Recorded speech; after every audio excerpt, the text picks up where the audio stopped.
Good evening and welcome to Just Event Online News at 9. I am Rashidat Morano.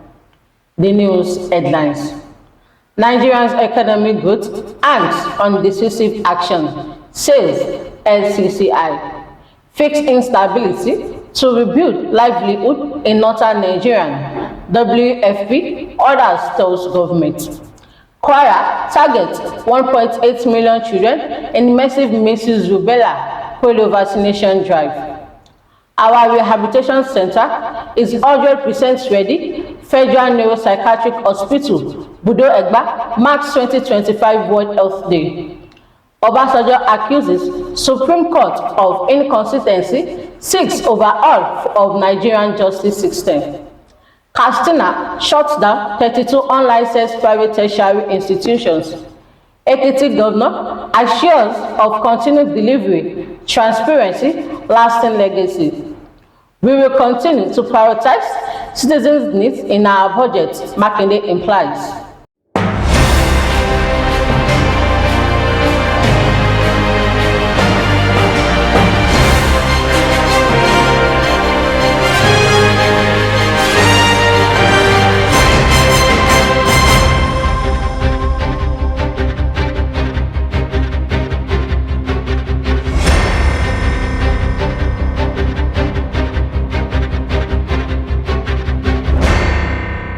Now the news in details.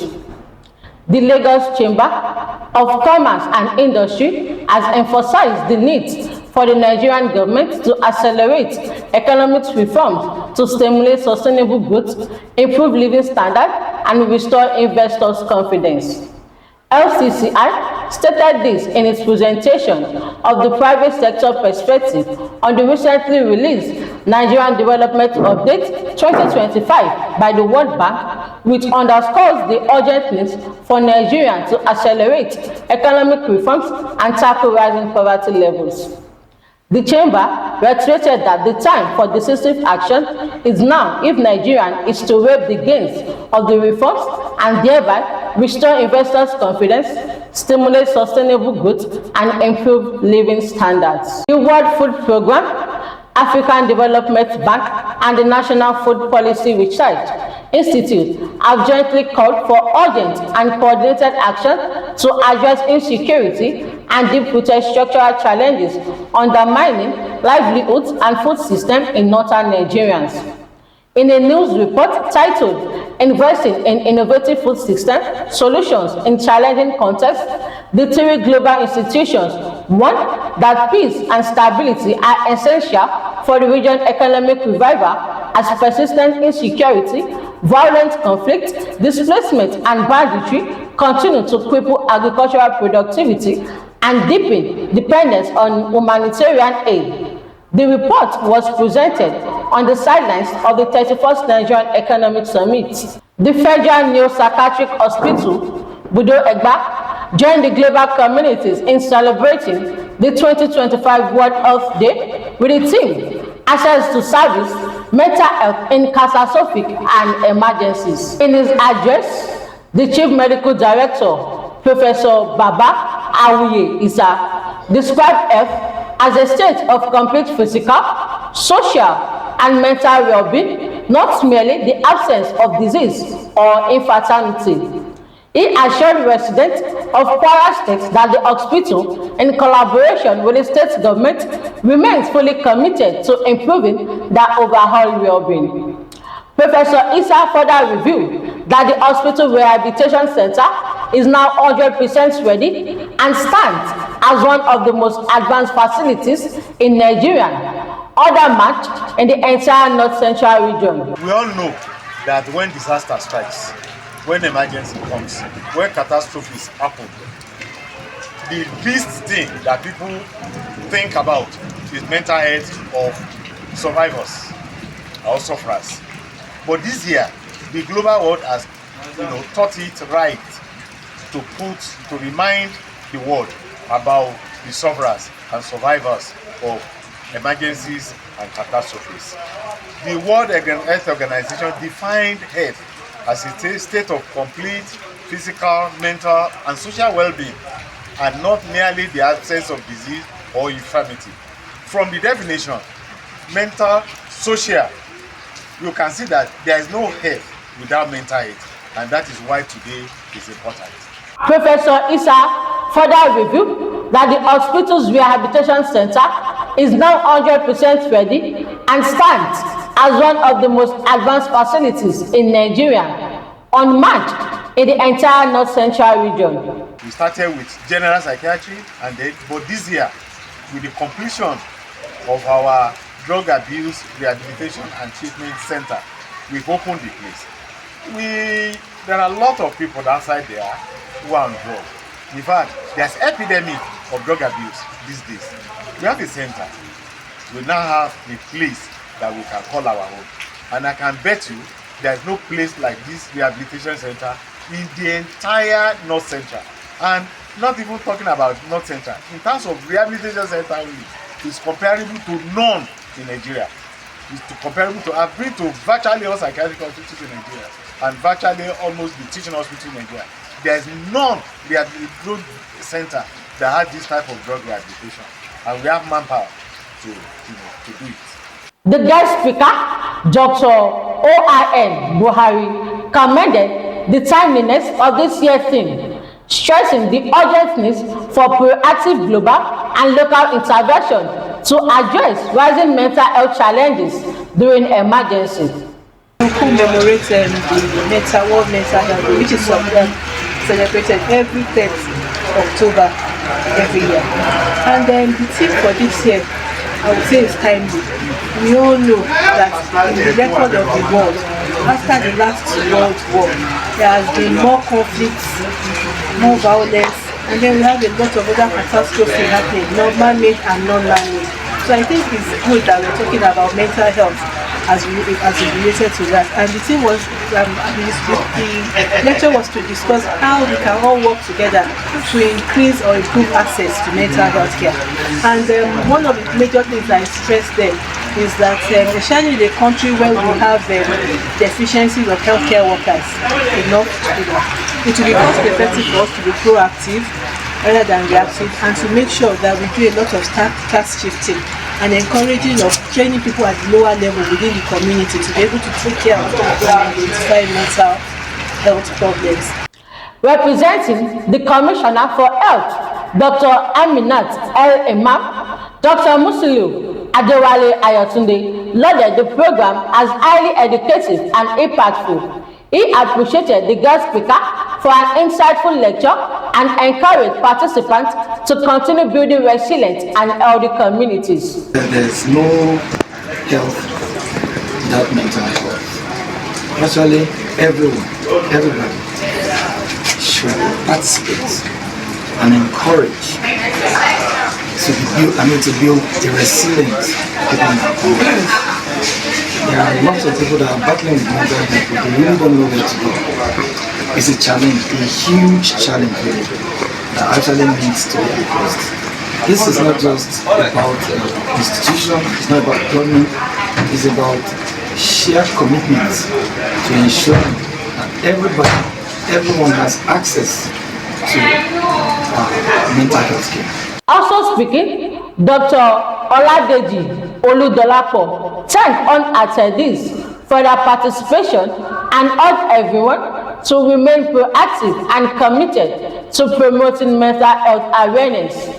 The event brought together mental health professionals, government representatives, and members of the public to emphasize the importance of mental well-being and access to care during crises and emergencies. It was a wonderful program. They invited guests, really surprised us with their presence, and we appreciate them. The guest speaker really spoke as an active psychiatrist to this pressing issue of psychiatric emergency and catastrophic, access to services, mental health and catastrophic and emergency. That's the topic of the event today, and he spoke extensively about the need for every one of us to be up and running. The government should play their role, individuals should play their role, and the public as a whole have different roles to play in emergency and catastrophes. The world we are today is bedeviled with so much of these events happening to us, and we should rise to the occasion and address this issue as it should be addressed. And I'm glad that today a lot of people came and we had a round-robin discussion. Thank you. Former Vice President Yemi Osinbajo has faulted the Nigerian Supreme Court for what it described as inconsistency and excess reliance on technicalities at the expense of sustainable justice. Osinbajo, a professor of law, made the observation in Ilorin, Kwara State capital, during the second Professor Yusuf Ali annual lecture organized by the Kwara State University, Molete, on Thursday. He said Nigerian justice system must undergo a fundamental restructuring to align with the needs of the people rather than glorifying procedural formalities. The Kwara State government has ordered the closure of 32 private tertiary institutions operating without proper accreditation or license from regulatory bodies in the state. The Commissioner for Higher, Technical and Vocational Education, Dr. Mohammed Isa Kankara, disclosed this during the 2026 Project Defense before committee chaired by the Commissioner for Budget and Economic Planning, Malik Anas in Katsina. Dr. Kankara explained that the ministry investigation revealed that many private tertiary schools in the state were running illegally without meeting national standards. Ekiti State government has vowed to continue focusing on delivery, transparency, and leaving a lasting legacy for the people. The Chief of Staff to the Ekiti State Governor, Mr. Niyi Adeniyi, who stated this, said the present administration under Budo Oyebanjo in its fourth year will reconciliate growth and development gains and engender accelerated economic opportunities for all citizens. He spoke at the press conference urging the third anniversary. He spoke at a press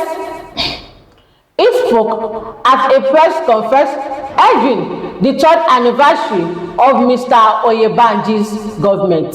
Oyo State Governor Seyi Makinde has said that its administration will continue to consult and engage with residents on the making of the state's annual budget with a view to understanding that aspiration and prioritizing their needs.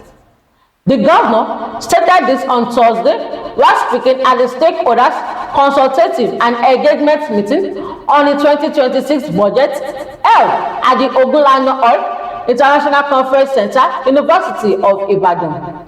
A statement issued by the Special Advisor on Media to Oyo State Governor, Dr. Sulaiman Olariwaju, said the UNICEF, the Development Agenda for Western Nigerian Commission, and the leaders of the Nigerian Labour Congress, among others, commended Governor Makinde for running a people-oriented government and transforming the state across different sectors.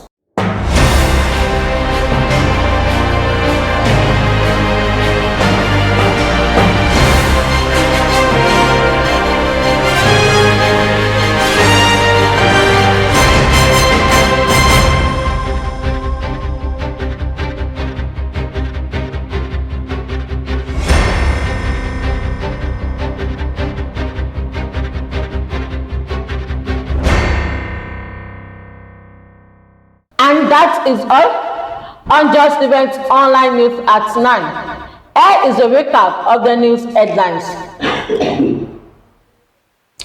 Nigeria's economic growth inks on decisive action, sales, LCCI.